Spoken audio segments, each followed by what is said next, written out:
지나온 삶을 점검하고 또 결산하는 달, 그리고 새로운 해를 맞이하면서 우리가 새로운 계획을 세우는 달이 바로 이 12월, 우리가 결산의 달이라고 이렇게 말을 하기도 합니다. 그래서 오늘 저는 말씀의 제목을 인생의 애결산이다 라는 제목으로 말씀을 나눌 때에 우리 모두에게 은혜가 되기를 주의 이름으로 축복합니다. 사람은 누구나가 인생을 계획합니다. 그리고 결산을 합니다. 스스로, 누가 하지 않아도 자기 스스로가 해요. 내가 잘했다, 못했다. 금년 한 해 동안에 너무 내가 부실했다. 스스로 알지요, 스스로. 또 다른 사람들이 압니다. 평가합니다. 참 좋은 사람이었다고, 잘했었다라고, 이런 평가가 있어요. 진짜 결산이 있는데 그것은 하나님 앞에서의 결산입니다.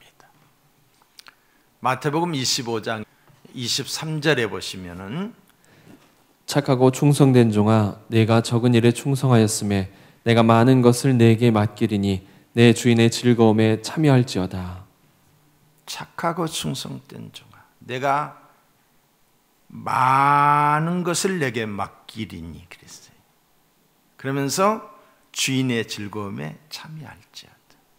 근데 악하고 게으른 종에게는 마태복음 25장 31절에 보시면은, 이 무익한 종을 바깥 어두운 데로 내쫓으라. 거기서 슬피 울며 이를 갈리라 하니라. 이 무익한 종을, 얼마나 가슴 아픈 이야기예요. 있으나 마나 하는 존재라는 거지. 무익한 종을 밖으로 내쫓으라. 거기서 슬피 울며 이를 갈미라고 그랬어요. 저는 이 본문을 묵상하면서 끔찍한 생각이 들더라고요. 여러분, 착하고 충성된 종이라 칭함을 받는 저와 여러분이 되기를 주의 이름으로 축복합니다. 결산이 잘 돼야 돼요. 왜? 결산에 근거해서 예산을 세울 수가 있기 때문에, 새로운 계획을 세울 수가 있기 때문에 지나온 삶을 한번 더듬어 봐야 된다는 거죠. 그리고 거기에 맞춰서 새로운 계획을 세워야 되는 거예요. 하루를 시작하면서도 하루 일과를 점검합니다. 그렇죠? 오늘 내가 해야 될 일들 쭉 이렇게 리스트를 뽑아보잖아요. 그리고 거기에 맞춰서 하루하루 체크를 하면서 저 같은 경우는 이렇게 하루 일과를 검토를 하는 거예요. 또한 새해를 맞이할 때 신년의 계획을 세우고 또 각오와 다짐을 새롭게 합니다. 또 특별한 어떤 계기가 있을 때에, 결혼식이라든가 아니면 졸업식이라든가 특별한 일이 있을 때에 계획을 세우기도 합니다. 때로는 어려운 일을 당할 때, 어제도 우리 안수 집사님한테 전화가 왔어요. 생전 저에게 전화한 적이 없거든요. 근데 어려운 일이 있으니까 전화를 하는데 울먹이는 목소리예요. 어려운 일이 있을 때 인생을 재정립하기도 합니다. 다짐하고 결단을 합니다. 우리가 세상을 살아가면서 계획을 세우고 또 목표를 정하는 것은 참으로 중요한 일이지요. 뿐만 아니라 일에 대한 결과를 분석하고 지나온 삶에 대해서 뒤돌아보고 반성하는 것, 인간만이 가진 축복입니다. 무계획, 계획이 아무것도 없다, 무질서한 삶이 되는 거지요. 인생 설계에 있어서 오늘 본문의 말씀은 우리에게 교훈을 주고 있습니다. 오늘 여기 본문에 보시면은 어떤 사람이 어느 도시에 가서 1년을 유하면서 돈을 벌겠다는 사람이 있습니다. 사업을 하겠다. 그리고 성공하겠다. 사업 계획이 세워졌습니다. 얼마나 구체적인지 몰라요. 13절을 보겠습니다. 들으라, 너희 중에 말하기를 오늘이나 내일이나 우리가 어떤 도시에 가서 거기서 1년을 머물며 장사하여 이익을 보리라 하는 자들아. 자, 어떤 도시에 행선지가 분명합니다. 1년을 머물며 기간도 분명합니다. 또한 장사하여 할 일도 구체적입니다.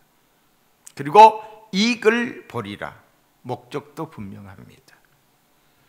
나무랄 데 없는 훌륭한 계획을 세웠어요. 그런데 문제가 있습니다. 무엇이 문제입니까? 자, 14절을 한번 볼까요? 내일 일을 너희가 알지 못하는도다. 너희 생명이 무엇이뇨? 너희는 잠깐 보이다가 없어지는 안개니라. 인생을 안개라고 말하고 있어요. 잠깐 있다가 금방 사라져버리는 안개와 같다는 것. 무엇이? 인생이. 우리의 인생이 그와 같이 잠깐이라는 것. 이 안개와 같이. 여러분, 옛날 어른들의 말에 이 나이 먹는 것을 두고 꽃감 빼먹는 것 같다는 표현을 했어요. 의미 있는 뜻입니다. 지금은 꽃감을 이렇게 상자에 담아서 우리가 먹잖아요.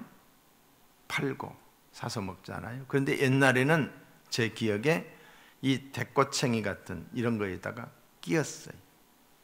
끼어가지고 그걸 팔았어요. 가느다란 막대기에 끼어서 한 20개 정도 이렇게 끼어져 있잖아요. 그것을 주로 벽장 속이나 저희 고향에서는 그랬어요. 아니면 광에 이 깊은 이런 큰 항아리 속에다 넣어놓기도 했어요. 하나씩 빼먹어요. 20개쯤 되니까 먹을 때 많이 있다고 착각을 하는 거예요. 그래서 빼먹을 때마다 마음 놓고 빼먹습니다. 그런데 어느 날 먹으려고 보니까 2-3개밖에 남지 않은 거예요. 무엇이? 인생이 이와 같다는 거예요. 인생이. 내게 시간이 많이 남아있다라고 생각합니다. 그래서 별 생각 없이 그냥 세월을 보냅니다. 그런데 어느 날 갑자기 뒤돌아보니까 내 나이가 벌써 40이고 60이에요. 저는 60이 안 될 줄 알았거든요. 여러분 한번 생각해 보십시오. 내가 살아온 세월이 길었는지 지루했는지 그렇게 생각하는 사람이 있을까요? 참 지루했다, 힘들었다. 뭐 힘들었다라고 하는 생각할 수가 있어요. 한결같이 모두가 하는 말이 아니 벌써 내 나이가 벌써 이렇게 됐다라고. 우리 모두가 공감하는 이야기 아니에요? 세월은 이 나이가 들수록 빠르게 느껴집니다. 나이에 따라서 가속도가 붙어지는 거예요. 초등학교 때 방학을 하는 날이면 신이 났지요. 그리고 방학이 끝날 때를 생각하면 까마득했어요. 한 달이 그렇게 길게 느껴졌어요. 그래서 실컷 놀았어요. 지루할 정도였어요. 그런데 나이가 들고 보니 한 달은 번쩍번쩍이 1년도 벌써 한 해가 지나갔어요. 세월은 나이가 들수록 가속도가 붙습니다. 똑같은 시간인데 나이가 들수록 빠름을 느낍니다. 모세가 이런 고백을 했어요. 시편 90편 10절에 보시면은 그 연수의 자랑은 수고와 슬픔뿐이요 신속히 가니 우리가 날아가나이다. 그 연수의 자랑은, 오래 살았다는 것의 자랑은 수고와 슬픔뿐이라. 근데 신속히 가니, 우리의 남은 인생이 신속히 가니 날아간다라고 표현을 하고 있어요. 날아간다. 사랑하는 성도 여러분, 인생은 잠깐 보이다가 없어지는 안개와 같은 거예요. 그런가 하면은 내일 일을 알지 못한다라고 했어요. 이것이 인생이에요. 잠깐 보이다가 없어지는 안개, 그리고 내일 일을 알지 못해요. 한 치 앞을, 한 시간 앞을 모르는 것이 우리네 인생이에요. 그렇다면 이것이 우리에게 무엇을 가르쳐 줍니까? 어떤 도시에 가서 1년을 유하며 장사를 잘해서 돈을 벌겠다는 사람, 다시 말해서 인생의 계획을 세우는 사람에게 인생은 짧다는 것이, 길지 않다. 내일 일을 알지 못한다. 인생은 무슨 뜻입니까? 이렇게 짧은 인생이니까 장사다 집어 때려치우고 인생 무상, 노래나 하라는 뜻입니까? 노세 젊어라 늙어지면 못 노나니, 아니지요. 여기에 깊은 뜻이 있습니다. 인생을 설계할 때 꼭 생각해야 할 진리가 있다는 것이지요. 그 첫째가 뭐냐? 우선순위를 정하고 살라는 거예요. 우선순위를. 여러분, 옛날에 저축상 시상식이 있었어요. 우리나라가 가난했을 때에, 돈이 없었을 때에 애국에서 돈을 빌려다가 뭐 현대조선소도 짓고, 그리고 또 일본에서 한일 협상을 통해서 돈을 받아다가 포항제철도 짓고, 돈이 있어야 뭘 하잖아요. 그래서 저축 장려 운동을 했어요. 많은 사람들이 학교에서도 저금통장 다 나눠주고 그랬잖아요. 그래서 그 돈이 십시일반으로 모아져 가지고 그것이 투자가 돼서 오늘날 우리나라가 이렇게 잘 살게 된 거예요. 저축 장려 운동을 했다는 거지요. 정부에서는 이 저축을 장려하는 차원에서 TV로 중계까지 하면서 시상식을 했던 기억이 나요. 저는 앞으로 우리나라가 이 정직한 사람을 시상하는, 정직한 사람을 세워주는 그런 일들이 TV를 통해서 장려가 돼야 된다고 생각을 합니다. 그때 1등 상을 받은 사람이 저 남대문에서 물건을 지고 다니는 지게꾼 할아버지였어요. 당시 5천만 원을 저축을 했는데, 그때 5천만 원은 엄청난 큰 돈입니다. 지금 5억보다도 더 큰 돈이에요. 텔레비전에 비춰진 할아버지의 모습은 그 돈을 모으기 위해서 얼마나 고생을 했을까, 얼마나 힘이 들었을까, 그 흔적이 역력했습니다. 얼굴에 주름이 깊이 패여져 있고, 허리는 구부정정해져 있고, 이 노곤으로 찌들어져 있어요. 누가 보아도 그 돈을 모으기 위해서 안 먹고 안 쓰고 안 입고 아침 일찍부터 저녁 늦게까지 고생 했다는 것을 쉽게 짐작할 수가 있었습니다. 아나운서가 묻습니다. 인터뷰를 하는 거지요. 앞으로 할아버지 소원이 무엇이세요? 저는 그때 그 할아버지가 했던 말을 잊을 수가 없습니다. 할아버지는 말하기를 앞으로 다시 5천만 원을 더 저축하겠다는 것이 할아버지의 소원이었습니다. 저는 그 말이 얼마나 서글펐는지 모릅니다. 왜냐하면 아무리 보아도 5천만 원 모을 때까지 살지 못할 것 같아요. 살지 못해요. 그런데도 또 5천만 원을 저축하겠다는 거예요. 그러다 보면은 돈만 모으다가 죽는 거예요. 안 먹고 안 입고 안 쓰고 아침 일찍 일어나서 저녁 늦게까지 그냥 은행에다 갖다 저축만 하는 거예요. 응? 돈만 모으다 죽는 거예요. 돈 모으는 것이 목적이 되어버린 안타까운 삶입니다. 그 돈, 모은 돈 가지고 갑니까? 가지고 가지 못하잖아요. 얼마나 불쌍하고 허망한 인생입니까? 여러분, 색깔이 조금 다를 뿐이지 어쩌면 우리 모두가 이와 같이 살고 있지 않나. 돈 벌어서 집 사고 돈 벌어서 자동차 사고 더 편리한 삶을 살고 다른 목적이 없어요. 본문이 말씀하는 바가 바로 이것입니다. 앞으로 1년 동안은 돈만 벌겠다. 다른 목적이 없어요.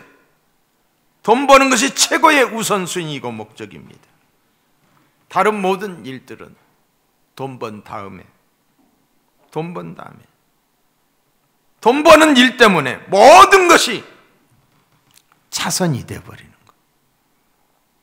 자녀 교육도 부모에 대한 효도도 내가 맡은 하나님으로부터 받은 사명도 돈 때문에 다 차선이 되어버리는 거예요.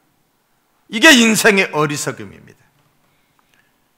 돈 번 다음을 누가 보장합니까? 누가 보장합니까? 안개와 같은 인생인데 내일 일이 뭘 알지 못하는 인생이 돈 번 다음을 누가 보장합니까? 인생은 짧고 내일 일을 알지 못하는데 말입니다. 그러므로 우선순위를 바르게 정립하여 살아야 돼. 바쁜 일과 중요한 일이 있을 때 무엇이 우선입니까? 다시 묻습니다. 바빠요. 그리고 아주 중요한 일이에요. 이 둘 중에 무엇을 우선해야 됩니까? 바쁜 일일까요? 바쁘니까 자녀 교육 등한히 하면 될까요? 바쁘니까 부모님 생각하지 않으면 될까요? 안 되는 거지요. 중요한 일이에요. 중요한 일. 시간이 지나면 하고 싶어도 못하는 거예요. 중요한 일을 못하는 거예요. 바쁜 일에 쫓기다 보니까. 여러분, 특별히 우리가 자녀들을 키우다 보면은 그때 자녀들에게 해줘야 될 부모의 도리가 있어요. 그때. 그러니까 그때 부모로서 자녀들에게 해야 될 것을 못 해주면은 정서적으로 불안하든지 아니면은 많이 뒤떨어지든지 그러는 거예요. 근데 바쁘다고. 새벽 일찍에 나갔다가 저녁에 늦게 들어오면서 아빠의 얼굴을 아이가 못 봐요. 그리고 주일도 없어요. 계속 일만 하는 거예요. 아이들이 아빠하고 놀아주기를 원하는데 안 놀아주는 거예요. 왜? 바쁘니까. 자녀와 함께하고 가족과 함께하는 것이 얼마나 소중한 일인데 우선 돈 버는 것이 바쁘니까 자녀가 컸어요. 아빠가 말합니다. 예, 아빠하고 좀 시간 좀 내자. 어디 좀 가자. 아이가 말합니다. 아빠, 제가 바빠요. 바쁘다는 거예요. 지금 돈 버는 일이 바쁘니까 자녀 교육, 중요한 교육을 소홀히 여기는 거지요. 지금 친구들 만나는 일이 중요하니까 효도는 나중으로 미는 거예요. 나중에 기도하고 나중에 봉사하겠다. 가장 파괴적이고 가장 비생산적인 단어가 나중입니다. 지금 시작하면 되는데 내일부터, 다음부터, 나중으로 미루는 사람은 절대로 성공하지 못합니다. 뭐예요? 생각이 게으른 사람이에요. 생각이. 우선순위를 분명히 하며 사시기를 축복합니다. 안개와 같은 인생. 내일 일을 알지 못하는 저와 여러분들이 우선순위를 정하고 살아야 돼요. 그러니까 우리가 금년 한 해를 뒤돌아보면서 많은 일을 한 것 같은데 결과가 없어요. 내년에 계획을 세우는데 무슨 일이 있어도 나는 주일을 성수하리라. 할렐루야. 어떤 상황에서도 나는 하나님 앞에 10의 하나를 드리리라. 이게 우선순위예요. 우선 바쁘니까 쓰자보자가 아니에요. 우리는 하나님의 복을 바라고 사는 사람이에요. 우선순위가 정립될 수 있기를 주님의 이름으로 축원합니다. 자, 둘째는 주의 뜻을 헤아려야 합니다. 15절을 볼까요? 너희가 도리어 말하기를 주의 뜻이면 우리가 살기도 하고 이것저것을 하리라 할 것이거늘. 자, 여기서 주의 뜻이면이라는 말은 계획을 세우지 말라는 말이 아니에요. 계획을 세워야 합니다. 그러나 모든 그 계획 이전에 주님의 뜻이어야 한다는 대원칙이 있어야 돼요. 주님의 뜻대로, 주님의 뜻을 따라. 여러분, 지난 날을 한번 생각해 보십시오. 내 계획대로, 내가 원하는 대로 된 일이 몇 가지나 있었습니까? 세상 일이 내 뜻대로 내 마음대로 되는 것은 아니지요. 성공 실패가 그렇습니다. 생사화복도 마찬가지입니다. 자녀의 문제도 마찬가지요. 내 뜻대로 되는 것이 아닙니다. 모든 것이 그렇습니다. 그래서 잠언서 16장 9절에 보시면은 사람이 자기의 길을 계획할지라도 그 걸음을 인도하시는 분은 여호와라. 사람이 자기의 길을 계획할지라도 그 길을 인도하시는 분은 여호와시라. 결과는 하나님이 결정합니다. 그러므로 우리는 하나님의 뜻을 헤아리는 삶을 살아야 하고, 하나님의 뜻이면 하기 싫어도 순종해야 돼. 손해를 봐도 하나님의 뜻을 따라야 되는 거예요. 손해를 봐도. 응? 여러분, 로마서에 보면은 사도 바울이 로마에 가기를 원했던 것을 기억하고 있어요. 다른 이 서신서에도 보면 사도 바울이 그때 당시에 세계의 수도였던 로마, 그 로마에 가기를 원했어요. 그냥 로마에 구경하러 가기를 원하는 것이 아니라 자기가 깨달은, 자기가 만난 하나님, 예수, 그분을 증거하기 위해서, 복음의 세계화를 위해서 로마에 가기를 원했습니다. 그래서 바울이 어떻게 말하고 있습니까? 내가 너희에게 꼭 가겠다. 목이 부러져도 가겠다. 죽어도 가겠다. 라고 이렇게 말하지 않았어요. 로마서 1장 10절에 보면 이렇게 말합니다. 주님의 뜻이면 너희에게 가리라. 주님의 뜻이면 너희에게 가리라. 주님의 뜻 안에서 내가 너희에게 가기를 원하노라. 언제나 겸손하게 주님의 뜻을 앞세우고 있습니다. 그렇습니다. 주님이 하셔야 됩니다. 사랑하는 성도 여러분, 모든 일에 주님의 뜻을 헤아리시기 바랍니다. 주님의 뜻대로 되기를 기도해야 돼요. 최선을 다하되 주님의 뜻이어야 합니다. 항상 기도하면서 주님의 뜻을 구하고 겸손하게 인생을 설계해야 되는 거예요. 주님의 뜻, 주님의 뜻이 뭐예요? 주님의 뜻. 모든 사람이 예수를 믿어 영생에 이르는 것이 주님의 뜻이에요. 그러니까 우리가 하는 모든 일에 내가 돈을 번다, 내가 직장에 들어간다, 내가 결혼을 한다, 이 모든 일에 주님의 뜻이 들어가 있어야 돼. 영혼 구원을 위하는 것. 항상 기뻐하라. 쉬지 말고 기도하라. 범사에 감사하라. 이는 그래도 예수 안에서 너를 향하신 하나님의 뜻이라고 그랬어요. 주님의 뜻을 헤아려야 합니다. 욕심을 따르면 아니 됩니다. 억만금이 생겨도 방법이 선하지 않으면 하지 말아요. 주님의 뜻이 아니면 하지 말아야 돼요. 이게 신앙생활이에요. 내 경험, 내 재주만 의지하면 아니 됩니다. 주님의 뜻이 나를 통하여 이루어지기를 원하면서 나의 최선을 다해야 돼요. 그럴 때 하나님이 역사하시는 줄로 믿습니다. 세 번째로는 허탄한 자랑을 자랑하지 말라고 그랬어요. 자, 16절을 볼까요? 너희가 허탄한 자랑을 하니 그러한 자랑은 다 악한 것이라. 자, 여기서 말하는 허탄한 자랑이 무엇일까요?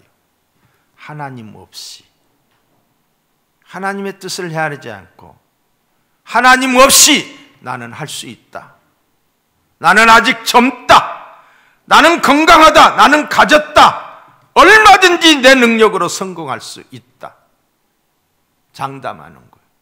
이게 허탄한 자랑이에요. 성경은 말합니다. 능력 주시는 자 안에서 내가 모든 것을 할 수 있다라고. 내 확신이 아니에요. 물론 우리가 자존감이 강해서 나는 할 수 있다, 적극적 사고 중요합니다. 나는 안 돼, 나는 못해, 나는 끝났어, 나 같은 것이 뭘, 이런 사람보다는 할 수 있다가 좋아요. 그렇지만은 우리 믿는 사람은 하나님 안에서 할 수 있다. 아멘. 예수 안에서 할 수 있다.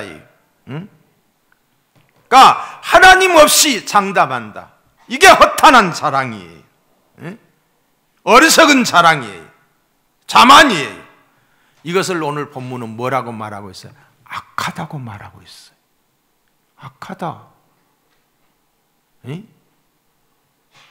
아니, 도둑질을 한 것도 아닌데, 거짓말을 한 것도 아닌데, 살인을 한 것도 아닌데 악하다라고 말하고 있어요. 응?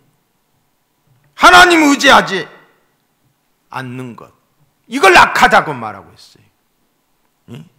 자기 자랑, 자기 과시, 이런 사람이 하나님 의지하겠어요? 하나님 의지하지 않아요. 자기 잘난 맛에 살지. 이런 사람이 기도하겠어요? 기도 안 해요. 자기 잘난 맛에 사는 거예요. 내가 다 할 수 있는데. 자기 자랑, 이런 자기의 자랑, 자기의 의 버려야 됩니다. 응? 버려야 돼. 우리는 하나님 안에서, 할렐루야, 하나님 뜻을 따라 살아야 돼. 바울은 예수님을 만나기 전에는 정말 자기 자랑이 충만했던 사람이에요. 정말 자랑거리가 많았던 사람이에요. 오늘날로 말하면 하버드를 졸업한 사람이에요. 서울대학을 졸업한 사람이에요. 가문이 너무너무 좋은 사람이에요. 좋은 배경을 너무 많이 가지고 있는 사람이에요. 세상적으로 갖출 것을 다 갖추고 난 사람이에요. 그런데 교만하게 짝이 없었던 그가 다메섹 도상에서 예수를 만났어요. 그리고 난 다음에 모든 것이 같이 절하가 됐어요. 빛을 잃어버렸어요. 배설물처럼 여겼어요. 왜 그랬을까요?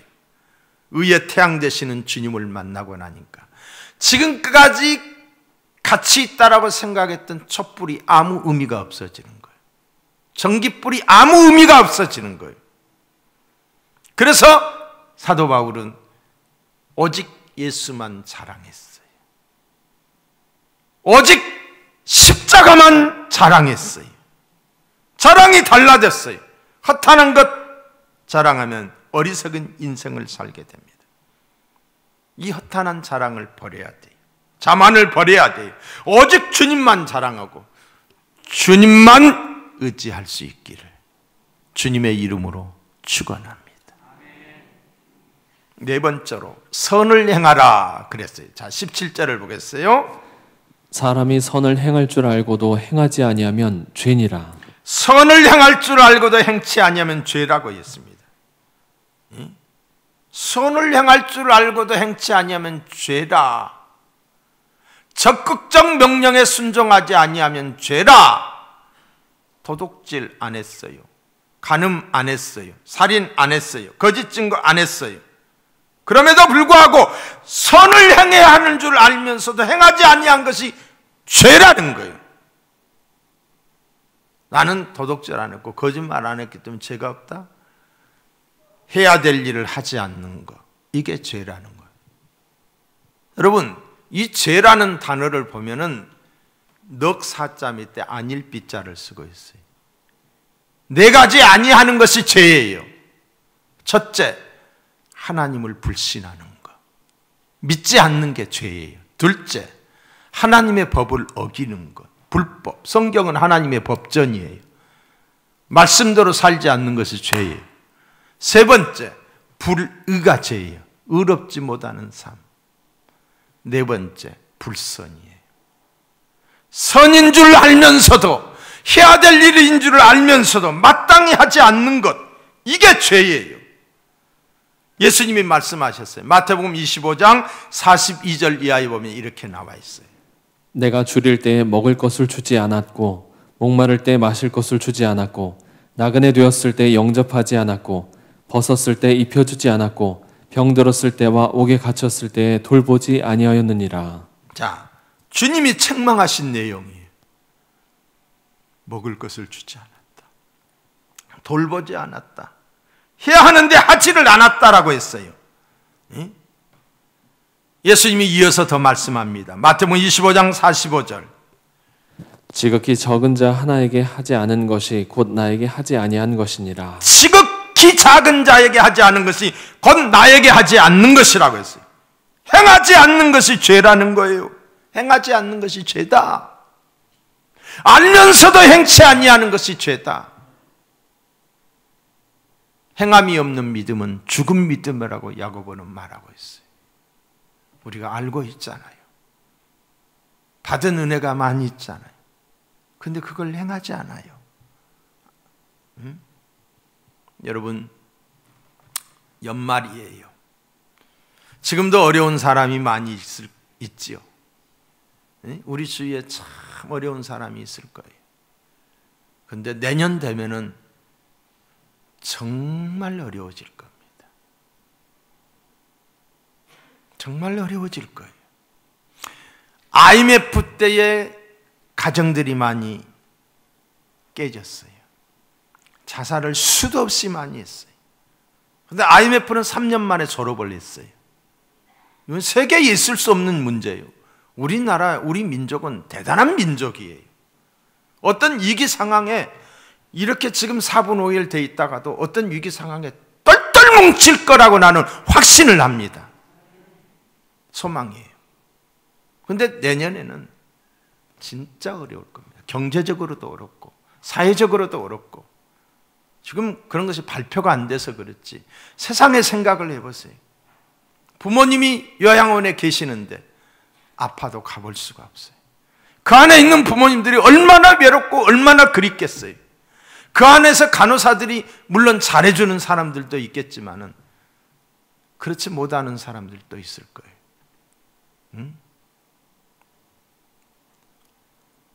아무것도 하지 아니하는 우리 아이들, 그냥 집에만 갇혀 있어야 되는 아이들, 뭐 갖고 살아요? 이것 갖고 살아요.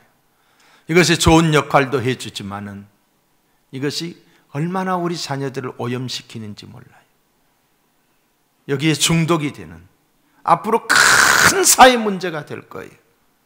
큰 사회 문제. 이런 모든 것에 대해서 국가적인 총력을 해서 어떻게 하면 이 나라가 잘 될 수 있을까? 이런 고민을 해야 되는데 그렇지 못하는 오늘의 현실, 날마다 싸움박질이 나는, 정말 기대치가 완전히 무너지고 이제는 실망조차도 안 해요. 이제는 실망조차도 안 돼. 내년 상황이 얼마나 어려울까? 여러분, 우리가 눈을 좀 더 깊이 뜨고 우리 자신도 미리 마음의 각오를 해야 돼요. 인생이 살다 보면은 굴곡이 질 때도 있어요. 지난주에도 제가 말씀했듯이 정상이 높으면 골이 깊은 거예요. 그러나 그때 그 죽을 것 같고 그 어렵지만 그 고비 넘기면 또 괜찮아요. 좋아지는 거예요. 너무 낙심하지 말고, 나만 생각하지 말고 주위를 돌보는 저와 여러분이 될 수 있기를 주님의 이름으로 축복합니다. 주님의 이름으로 축복해요.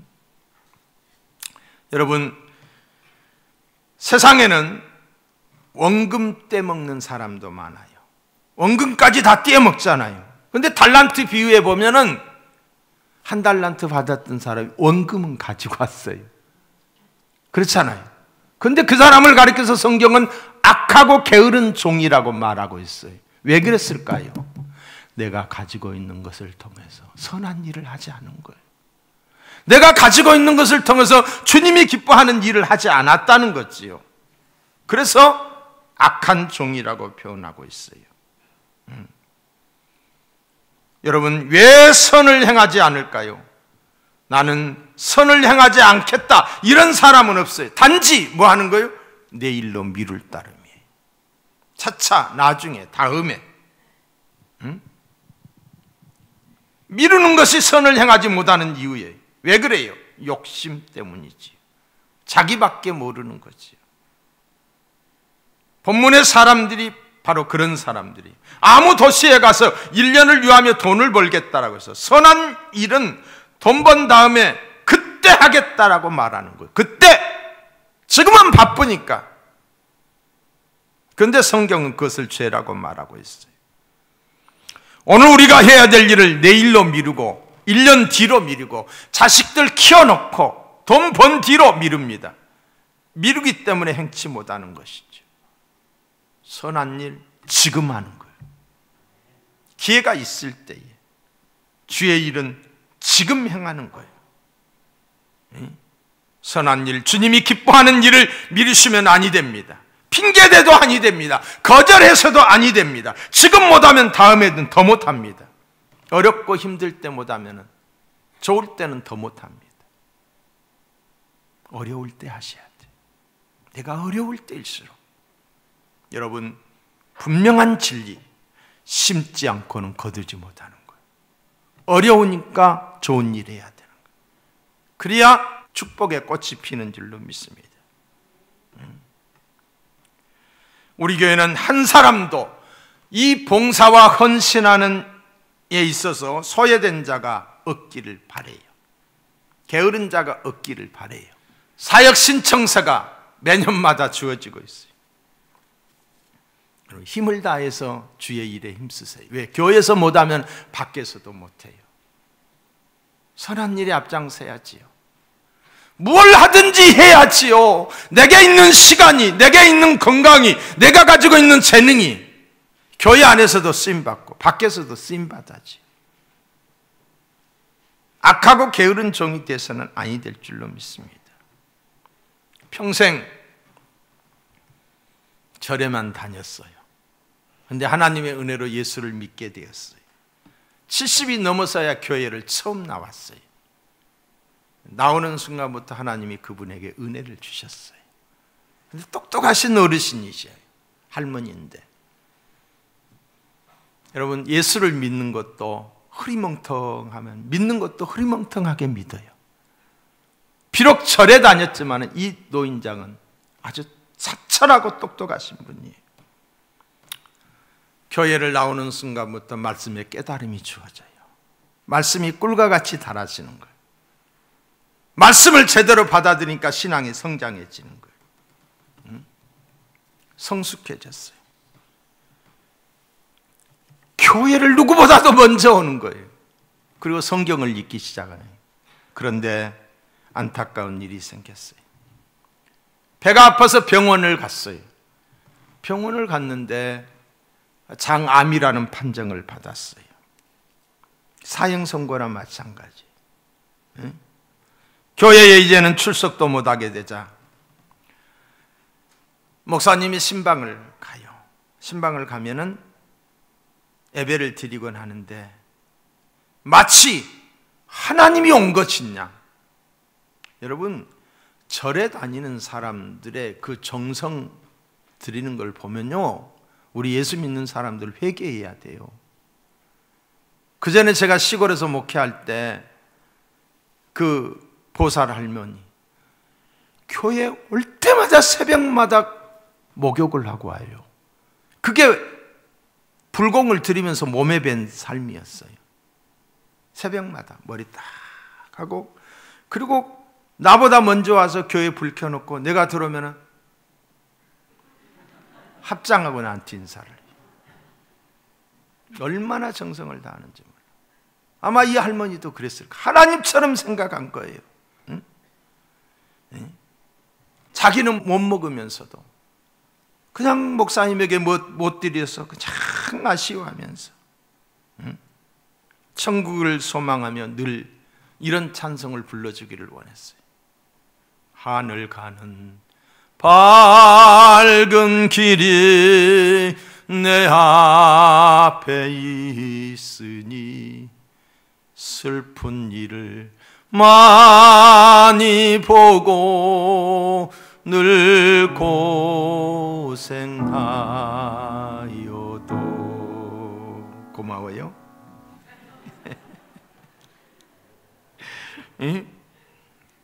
그러던 어느 날 신방을 갔는데 분위기가 좀 심각합니다. 무슨 일이 있음을 직감하고 무슨 일이 있습니까? 라고 물었어요. 할머니가 하는 말씀입니다. 목사님, 저는 지금 죽어도 하나님의 은혜래 감사이고 천국에 갈 확신이 있습니다. 그런데 제가 지금까지 살아오면서 70평생 한 일이 없습니다. 한 일이라고 하면은 하나님이 아닌 우상에게 가서 절을 하고 공을 들였던 일밖에 없는데 예수를 믿고 난 다음에는 내가 한 일이 없습니다. 응? 주님 앞에 섰을 때 아무것도 한 일이 없어. 내놓을 것이 없네요. 부끄러워서 어떡합니까? 그런 거예요. 믿음이 성장하면서 깨달아진 거예요.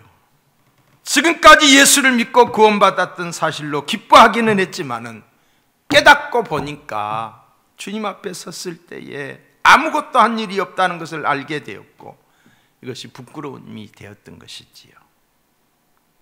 목사님은 평소에 할머니가 자주 부르던 찬송가 하늘 가는 밝은 길, 그 3장의 가사에 보면은 이런 가사가 있어요. 나는 부족하여도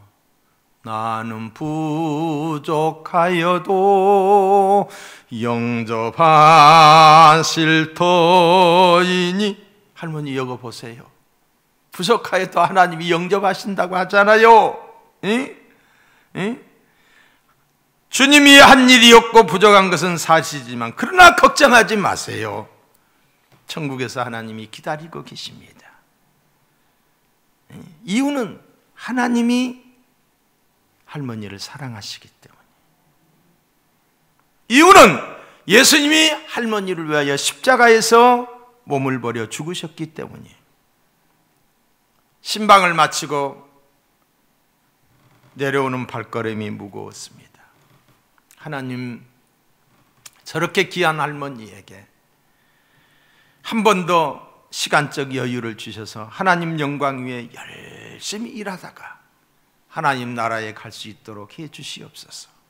마음으로 기도를 했습니다. 그러나 할머니는 끝내 그런 기회를 갖지 못하고 천국에 가셨습니다. 그러나 할머니는 당신이 가지고 있는 작은 집과 자기가 가지고 있던 목걸이, 가락지 이런 모든 것을 다 교회에 헌금으로, 건축헌금으로 드리고 천국에 가셨습니다.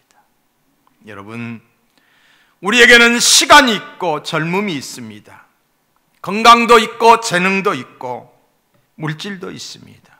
믿음도 있습니다. 하나님의 은혜입니다. 짧은 인생, 내일 일을 알 수 없는 인생입니다. 그러므로 지금 일할 수 있을 때에, 다음이 아니라 지금 주님의 일을 해야 합니다. 미루지 마시고. 안개와 같은 인생이라고 그랬잖아요.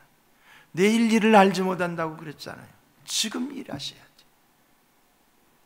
내년은 주님이 기뻐하는 일에 우리 모든 성도가 일꾼이 될 수 있기를. 아멘도 안 하시네. 일꾼이 될 수 있기를 주님의 이름으로 축원합니다. 아멘. 기도합니다.